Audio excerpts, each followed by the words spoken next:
this SPLA ELP mockup. I can try and make it full screen, actually. Why not? If you notice here, there are months on this spreadsheet. SPLA audit report is essentially not one ELP. As on a normal audit, you will get in ELP your current licensing position. And because SPLA is a pay-as-you-go, pay-as-you-consume contract, you have to report on a monthly basis to Microsoft. If you have, say, a 5-year-long audit scope, what you will be presented with effectively 60 effective licensing positions. Whatever happened in the past, in the normal audit, you may hide it, you may say, oh, it's going to be decommissioned, and it's not going to work in SPLA.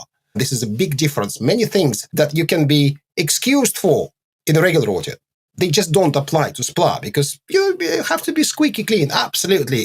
If something historical is still there hanging in your data, that's going to get counted. I'm not saying you're going to get punished. It's going to get counted by auditors. Everything and anything. If you don't have the data for that month, that's going to be extrapolated from the data that you managed to collect. So it's extremely important if you want to get prepared for an audit. You're going to start preparing today, collect snapshots of data, start today. Save everything, all the bases, all the reports, whatever you submit, everything, all the audit trail. And for how long?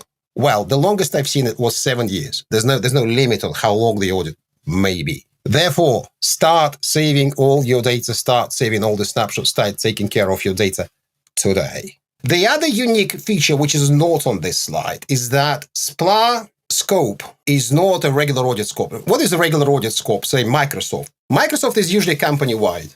So when you do an audit, when somebody performs an audit of your company or your enterprise with all the affiliates, all the subsidiaries, what they look at is your entire estate. And more or less scope there is defined. In SPLA, you must be absolutely sure where your SPLA ends, especially when you mix things up. The other concept you need to understand is because you have these monthly snapshots and because extrapolation may happen, by the language of the SPLA agreement, you have to prove to Microsoft that if something was deployed after you commenced the service to an end customer, you have to prove it. If something was brought into your data center by the customer 2 years after you commenced provided services to them, have a change record. Look at this slide. This is a mock-up, but this is a good example. It's based on a live example where the numbers were like 100 times more. So the initial calculation was that you would be responsible to Microsoft for 239 subscriber access licenses for SharePoint in that picture.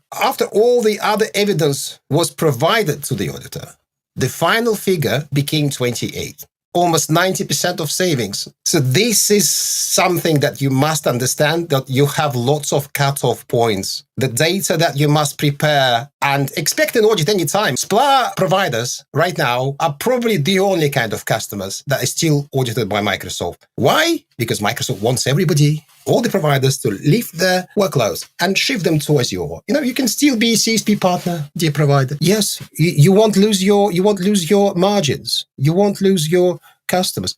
Who controls the relationship in that case? Big question. Don't misunderstand Microsoft. They're a sales company. They've just opened an Azure presence in the Southern Hemisphere, Australia and New Zealand. And suddenly all the New Zealand providers and Australian providers have received audit letters. What a coincidence.